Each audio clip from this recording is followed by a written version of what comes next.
Hi hello ನಮಸ್ತೆ ಸ್ನೇಹಿತರೆ, ಹೇಗಿದ್ದೀರಾ? ನೀವೆಲ್ಲರೂ ಚೆನ್ನಾಗಿದ್ದೀರಾ ಅಂದ್ಕೊಂಡು ನಾನು ಇವತ್ತಿನ ಕಾರ್ಯಕ್ರಮವನ್ನು ಪ್ರಾರಂಭ ಮಾಡ್ತಾಯಿದ್ದೀನಿ. ನಾಳೆ ಒಂದು ತಿಂಡಿ ಮಾಡ್ತಾಯಿದ್ದೀನಿ. ಅದಕ್ಕೆ ಏನೇನು ತೊಗೊಂಡಿದ್ದೀನಿ ಅಂತ ನಿಮಗೆ ತೋರಿಸ್ಬಿಡ್ತೀನಿ. ನೋಡಿ, ಇಲ್ಲಿ ಈ ಪಾವಿನ ಅಳತೆಯಲ್ಲಿ 1.5 ಪಾವು ಸೊಸೈಟಿ ಅಕ್ಕಿ 6 ಗಂಟೆಗಳಿಂದ ನೆನೆಸಿಟ್ಕೊಂಡಿದ್ದೀನಿ. ಇದೇ ಪಾವಿನ ಅಳತೆಯಲ್ಲಿ ಅರ್ಧ ಪಾವು ಗಟ್ಟಿ ಅವಲಕ್ಕಿ, ಇದನ್ನು ಸಹ ಒಟ್ಟಿಗೆ ನೆನೆಸಿಟ್ಕೊಂಡಿದ್ದೀನಿ, ಎಲ್ಲ ತೊಳೆದು.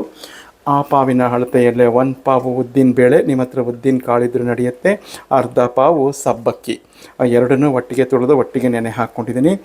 ಈ ಗ್ಲಾಸಿನ ಅಳತೆಯಲ್ಲಿ 2 ಗ್ಲಾಸು ಹೆಸರು ಬೇಳೆ, ಇದನ್ನು ಸಹ ಚೆನ್ನಾಗಿ ತೊಳೆದು ನೆನೆ ಹಾಕ್ಕೊಂಡಿದ್ದೀನಿ.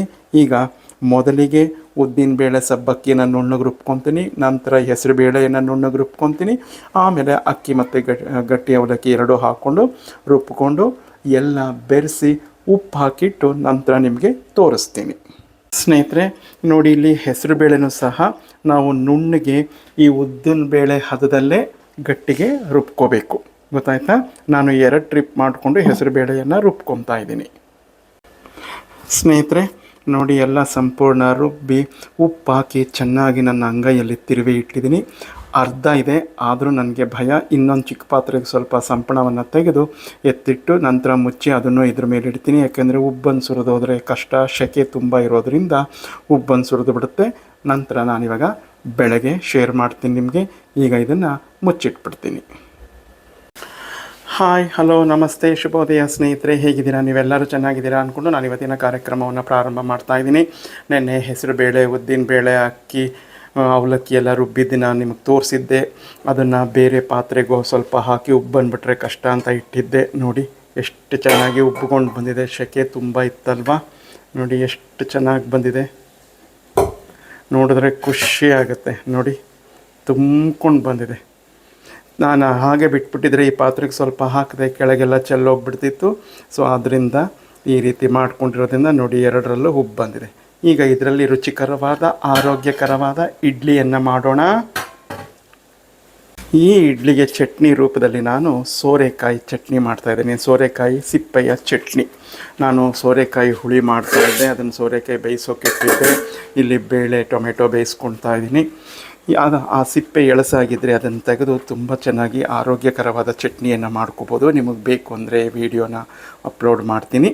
ತುಂಬ ಚೆನ್ನಾಗಿರುತ್ತೆ ಚಟ್ನಿ ಮಾತ್ರ. ಈಗ ನಾನು ಮೊದಲಿಗೆ ಚಟ್ನಿ ಮಾಡ್ಕೊಂಡ್ಬಿಡ್ತೀನಿ. ಸ್ನೇಹಿತರೆ, ಇಡ್ಲಿ ಸಂಪಳನ್ನೆಲ್ಲ ಒಂದೇ ಪಾತ್ರೆಗೆ ಹಾಕ್ಕೊಂಡು ನಾನು ಎಲ್ಲ ರೆಡಿ ಮಾಡಿಟ್ಕೊಂಡಿದ್ದೀನಿ, ಹದ ಮಾಡಿಟ್ಕೊಂಡು. ಮತ್ತು ಈ ಕಡೆ ಚಟ್ನಿನೂ ಸಹ ರೆಡಿಯಾಗಿದೆ. ಸೋರೆಕಾಯಿ ಸಿಪ್ಪೆಯ ಚಟ್ನಿ ಸ್ವಲ್ಪ ಗಟ್ಟಿಗೆ ಆಡಿಸ್ಕೊಂಡಿದ್ದೀನಿ. ಇದಕ್ಕೆ ನೀವು ತುಪ್ಪನೋ ಬೆಣ್ಣೆನೋ ಹಾಕ್ಕೊಂಡು ತಿಂತಾಯಿದ್ರಂತೆ. ಇಡ್ಲಿಗೆ ಹಾಕ್ಕೋಬೇಡಿ, ಈ ಚಟ್ನಿಗೆ ಹಾಕ್ಕೊಂಡು ತಿನ್ನಿ, ಅದ್ಭುತವಾಗಿರುತ್ತೆ. ಒಮ್ಮೆ ಮಾಡ್ಕೊಳ್ಳಿ, ಹೇಗಿತ್ತು ಅಂತ ನನಗೆ ತಿಳಿಸಿ. ಸೋರೆಕಾಯಿ ಸಾಮಾನ್ಯ ಎಲ್ಲರೂ ತರ್ತಾನೆ ಇರ್ತೀರಲ್ವ, ಈ ರೀತಿಯಾದ ಚಟ್ನಿ ಅದರ ಸಿಪ್ಪೆಯಿಂದ ಮಾಡ್ಕೊಳ್ಳಿ. ಸ್ನೇಹಿತರೆ ನೋಡಿ, ಇಡ್ಲಿ ಸಂಪಳನ ಬಿಟ್ಟಿದ್ದೀನಿ. ಎಣ್ಣೆ ಸವರ್ಕೊಂಡು, ನಿಮ್ಮ ಹತ್ರ ತುಪ್ಪ ಇದ್ದರೆ ತುಪ್ಪ ಸವರ್ಕೊಳ್ಳಿ. ಏನು ಅವೈಲೇಬಿಲಿಟಿ ಇದೆ ಅದನ್ನು ಸವರ್ಕೊಂಡು ನಾನು ಇಡ್ಲಿ ಇದಕ್ಕೆ ತಟ್ಟೆಗೆ ಸಂಪಳವನ್ನು ಬಿಟ್ಕೊಂಡಿದ್ದೀನಿ. ಈಗ ಬೇಯೋಕೆ ಇಡ್ತೀನಿ, ನಂತರ ಶೇರ್ ಮಾಡ್ತೀನಿ. ಸ್ನೇಹಿತರೆ ನೋಡಿ, ಇಡ್ಲಿಯನ್ನು ತೆಗೆದಿದ್ದೀನಿ. ಇದು ಸ್ವಲ್ಪ ತಣ್ಣಗಾಗಲಿ, ನಂತರ ನಾನು ಸ್ಪೂನ್ ಸಹಾಯದಿಂದ ಇಡ್ಲಿಯನ್ನು ತೆಗೆದು ನಿಮಗೆ ತೋರಿಸ್ತೀನಿ. ಸ್ನೇಹಿತರೆ ನೋಡಿ, ಇಡ್ಲಿ ತೆಗಿತಾ ಇದ್ದೀನಿ. ನೋಡಿದ್ರಲ್ಲ ಎಷ್ಟು ಸ್ಮೂತಾಗಿ ಬರುತ್ತೆ ಅಂತಂದರೆ, ನೋಡಿ ತುಂಬ ಸ್ಮೂತಾಗಿದೆ.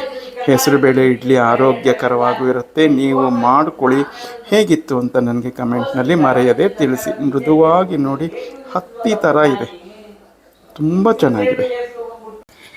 ಆರೋಗ್ಯಕರವಾದಂಥ ಹೆಸರುಬೇಳೆ ಇಡ್ಲಿ ಮಾಡೋ ವಿಧಾನ ತೋರಿಸಿದ್ದೀನಿ. ಎಲ್ಲರೂ ಮಾಡಿ ತಿನ್ನಿ, ಹೇಗಿತ್ತು ಅಂತ ನನಗೆ ಕಮೆಂಟ್ನಲ್ಲಿ ತಿಳಿಸಿ. ಮತ್ತೊಂದು ಇಂಟರೆಸ್ಟಿಂಗ್ ವಿಡಿಯೋಂದಿಗೆ ಬರ್ತೀನಿ.